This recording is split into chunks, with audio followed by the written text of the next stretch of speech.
अध्यक्ष महोदय, यूनिफाइड वक्फ मैनेजमेंट अध्यक्ष महोदय, ये अध्यक्ष महोदय, मैं समझ सकता हूं कि मैं वो बात छेड़ना नहीं चाहता था, लेकिन क्या करूं, मजबूरी है अब। अध्यक्ष महोदय, अभी माननीय सदस्य लोग ये कह रहे हैं कि हमारे सदस्य नहीं है यहाँ पर जो हमारे साथी हैं, लेकिन अध्यक्ष महोदय मैं ये कहना चाहता हूँ, अध्यक्ष महोदय मैं ये कहना चाहता हूँ, ये जो बिल लाया जा रहा है, भारतीय जनता पार्टी में एक मुकाबला चल रहा है। भारतीय जनता पार्टी के अंदर मुकाबला चल रहा है कि खराब हिंदू कौन बड़ा है। और ये बात अध्यक्ष महोदय मैं ऐसे ही नहीं कह रहा हूं। जो पार्टी ये कहती हो कि दुनिया की सबसे बड़ी पार्टी है, अध्यक्ष महोदय वो अपना राष्ट्रीय अध्यक्ष नहीं चुन पाए अभी तक।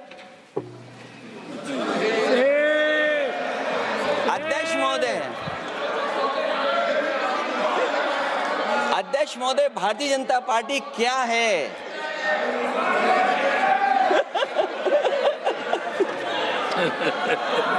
जी, मैं अखिलेश जी ने बहुत हंसते हंसते कहा है, इसको हंसते हंसते जवाब देना।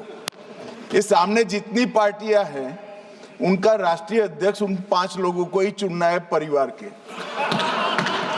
हमें माननीय अध्यक्ष जी करोड़ों सदस्यों में से 12-13 करोड़ सदस्य प्रक्रिया कर कर चुनना है तो देर लगती है।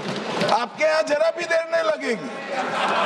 मैं कह देता हूं अभी 25 साल तक आप अध्यक्ष हो जाओ, नहीं बदल सकता। अध्यक्ष महोदय, क्योंकि जो बात निकल के आई है वो मैं फिर आगे बढ़ा दूं। अध्यक्ष महोदय, जो बात सोशल मीडिया या और जगह गुपचुप हो रही है, कहीं ऐसा तो नहीं था कि अभी कुछ दिन पहले यात्रा जो हुई है वो कहीं 75 वर्ष की एक्सटेंशन वाली यात्रा तो नहीं थी। अध्यक्ष महोदय, ये जो इस बार जो वक्फ बिल आया है, नाकामी का पर्दा इस बार है वक्फ बिल। और नाकामी कोई एक आध नहीं है, मैं कई नाकामियां बता सकता हूं। अभी मैं माननीय सदस्यों को सुन रहा था, वो पुराने कई बिल उनके बारे में चर्चा कर रहे थे कि कितने प्रोग्रेसिव बिल लेकर के आए हैं। मुझे याद है मैं उत्तर प्रदेश में उस समय था और मुझे लगा कि शायद इनकी वो बात ठीक होगी। एक ये बहुत तैयारी के साथ फैसला लेकर के आए थे और फैसला ये लिया था आधी रात के आज के बाद नोट नहीं चलेंगे, नोट बंद हो जाएंगे। अध्यक्ष महोदय, उस नोटबंदी नाकामी के बारे में भी तो चर्चा हो जाए कि अभी भी न जाने कितनी जगह पर कितना रुपया निकला जा रहा है, कितना निकल करके आ रहा है। केवल नाकामी नोटबंदी की नहीं, नाकामी बेरोजगारी की भी है, नाकामी महंगाई की भी है, नाकामी किसान की आय दोगुनी नहीं कर पाए वो भी इनकी नाकामी है। मुझे याद है एक माननीय मंत्री जी पूरे देश की नदियों के बारे में बीओडी बता रहे थे, लेकिन माननीय मंत्री जी ये भूल गए कि उनके शहर में, उनके क्षेत्र की जो नदी है उसकी बीओडी क्या है। गंगा क्या साफ हो गई, यमुना क्या साफ हो गई, स्मार्ट सिटी क्या बन गई, क्या गोद लिए हुए गांव इन्होंने गोद से उतार दिए, उनकी क्या दुर्दशा है। इसलिए मैं कहना चाहता हूं, ये नाकामी का पर्दा इस बार वक्फ बिल बना है। और सबसे बड़ी बात तो यह है कि जिसके लिए फैसला होना है उसकी बात को अहमियत न देना भी नाइंसाफी है। अध्यक्ष महोदय, नाकामी केवल यहां तक नहीं है। और भारतीय जनता पार्टी क्या है, मैं केवल एक पुरानी घटना याद करता हूं। एक बार फैजाबाद अयोध्या में एक कार्यक्रम था, उसमें बड़ी तैयारी की गई थी और तैयारी के साथ कलाकार मुंबई से बुलाए गए थे। हो सकता है वो सहमति दिल्ली से ना रही हो, केवल लखनऊ की सहमति से हो रहा हो कार्यक्रम। और जब कार्यक्रम की पूरी तैयारी हो गई भगवान श्री राम बनकर के कोई आ गया, लक्ष्मण बनकर के कोई आ गया, माँ सीता भी बनकर के कोई आ गया, हनुमान जी, और भगवान हनुमान भी बनकर के कोई आ गया। लेकिन जब लखनऊ से वो हेलीकॉप्टर उड़ा और अयोध्या पहुंचा तो सब लोग थे, लेकिन उसमें हनुमान नहीं थे। अध्यक्ष महोदय, मैं भारतीय जनता पार्टी के लोगों से कहूंगा कि जानकारी करिए कि आखिरकार भगवान श्री राम थे, लक्ष्मण थे, सीता थी, लेकिन हनुमान क्यों नहीं थे? हनुमान इसलिए नहीं थे, शायद उनकी जात या धर्म कुछ और था। अध्यक्ष महोदय, ये देश मिली जुली संस्कृति से चला है। कुछ हमने सीखा, कुछ उन्होंने सिखाया। और जो लोग ये कहते हैं कि हम सबको बराबरी का हक देते हैं, अभी कुछ दिन पहले ईद निकली है अध्यक्ष महोदय, वो परंपरा रही है, न केवल मैं जाता हूं बल्कि कोई दल का नेता ऐसा नहीं न जाता हो उस कार्यक्रम में शामिल होने। भारतीय जनता पार्टी के जो मुख्यमंत्री, उप मुख्यमंत्री, वो भी जाते हैं, उप मुख्यमंत्री, सभी धर्मों के नेता आते हैं। लेकिन पता नहीं इस बार क्या साजिश थी, षड्यंत्र था कि वहां पर कुछ पाबंदी लगी हुई थी। अगर किसी कारण पाबंदी लगी हुई थी तो बात समझ में आती है, लेकिन जब जानकारी हुई है, किसी को नहीं पता था कि पाबंदी क्यों लगी है कि आप नहीं जा सकते वहां पर कार्यक्रम में शामिल होने। क्या यही भारत है, यही संविधान हमें रास्ता दिखाता है? अध्यक्ष महोदय, मंत्री जी बताएं हमें, वो खुद भी माइनॉरिटी हैं, भगवान बुद्ध के रास्ते पे चलते हैं। भगवान बुद्ध का रास्ता दूसरा है। हम आपको अपना मानते हैं तब भी जब आप हमारे बहुत सारे ग्रंथों को नहीं मानते हैं, तब भी हम आपको अपना मानते हैं। आप हमारे पुराणों को नहीं मानते हैं, आप हमारे उपनिषदों को नहीं मानते हैं। लेकिन सोचिए, हम हिंदू वो लोग हैं जो आपको स्वीकार करते हो, गले लगा करके चलते हैं। अब मैं दूसरे धर्म पे नहीं जाऊंगा, कोई नाराज हो सकता है। मैं दूसरे धर्म के बारे में नहीं जा सकता, मैं केवल यही बताता हूं। और मैं उत्तर प्रदेश में अध्यक्ष जी जहां से आता हूं, मैं अपमान नहीं कर रहा हूं, मैं सच बोल रहा हूं। और ये बिहार के चुनाव में जो आप कह रहे हैं कि महिलाओं को 2 मेंबर बना दिया, इस बार मैं भी देखूंगा आगे भारतीय जनता पार्टी कितनी महिला लोगों को टिकट देंगे वहां पर।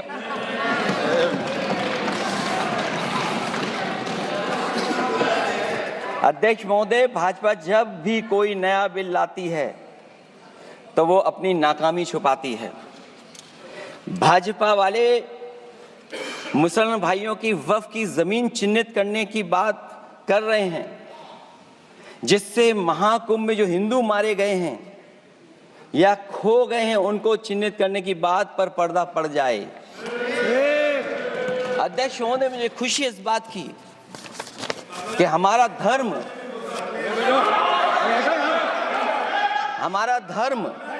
अध्यक्ष महोदय, नहीं कुछ कहना चाहते हैं।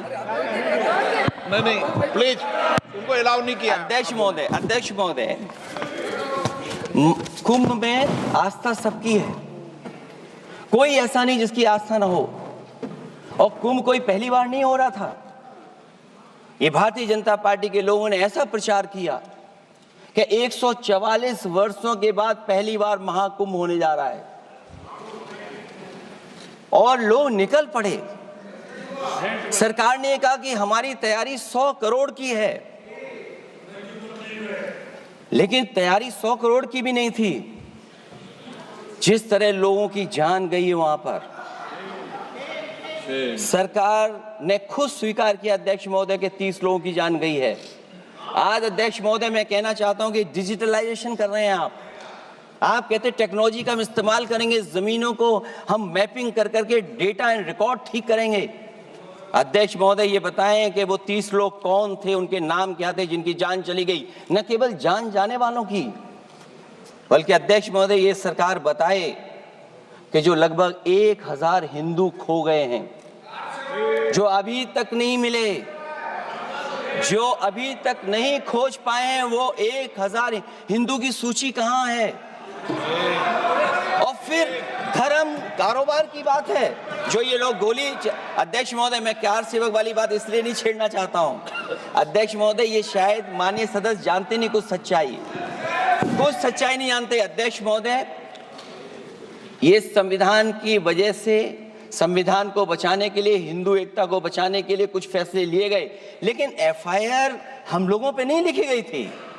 एफआईआर उन पे लिखी गई थी जो बेचारे तैयार हो गए थे सुबह, लेकिन पता नहीं कहां से फोन आया था, कहा था कि अब तैयार तो हो गए हो लेकिन आप शिलान्यास में नहीं आ सकते।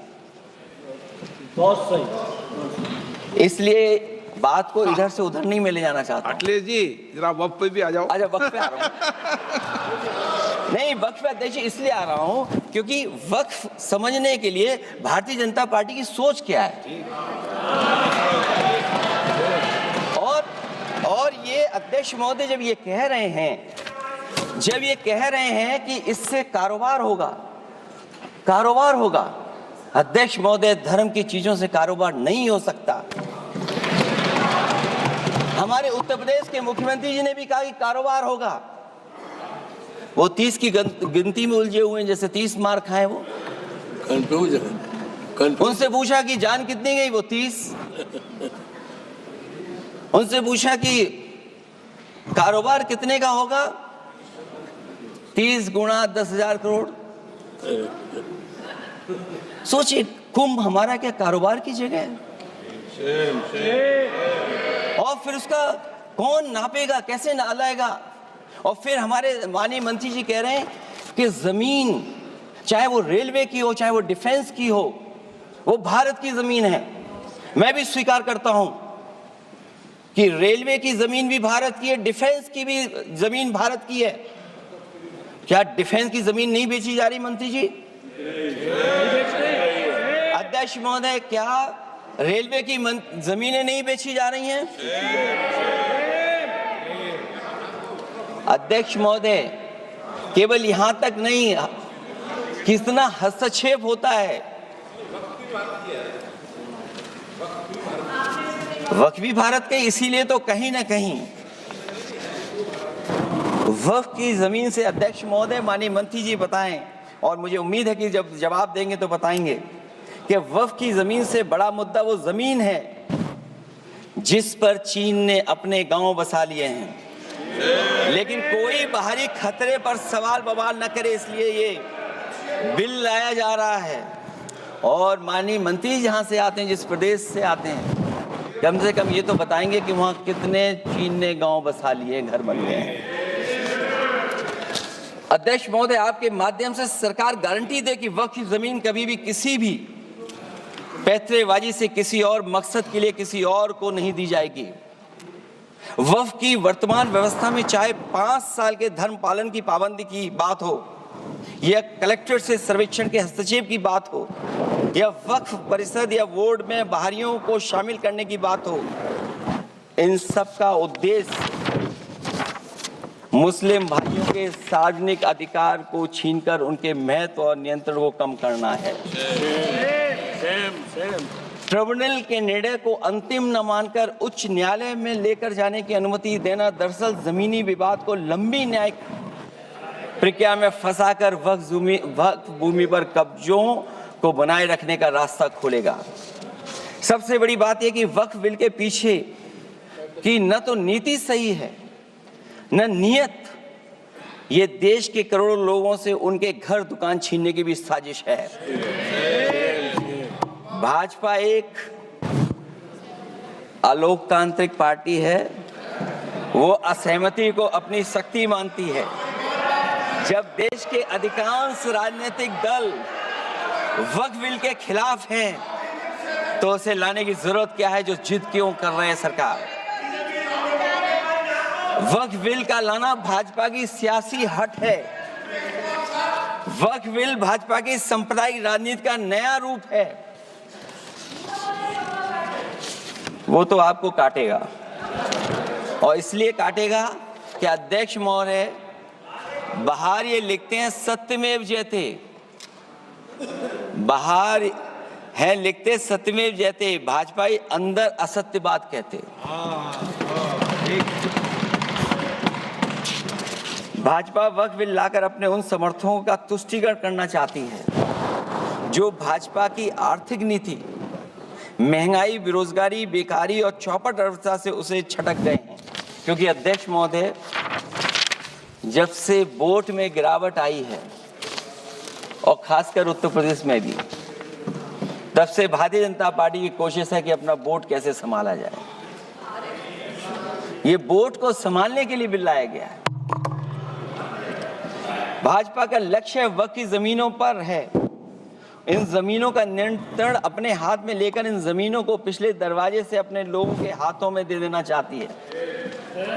भाजपा चाहती है कि वक्फ बिल लाने से मुस्लिम समुदाय को लगे कि उन पर हक को मारा जा रहा है, वो उद्वेलित हों और भाजपा को ध्रुवीकरण की राजनीति करने का मौका मिल सके। क्योंकि अध्यक्ष महोदय, भाजपा का लक्ष्य यह है कि ध्रुवीकरण हो, क्योंकि वो जानते हैं कि ध्रुवीकरण जितना होगा उससे वो लाभ उठाने में आगे रहेंगे।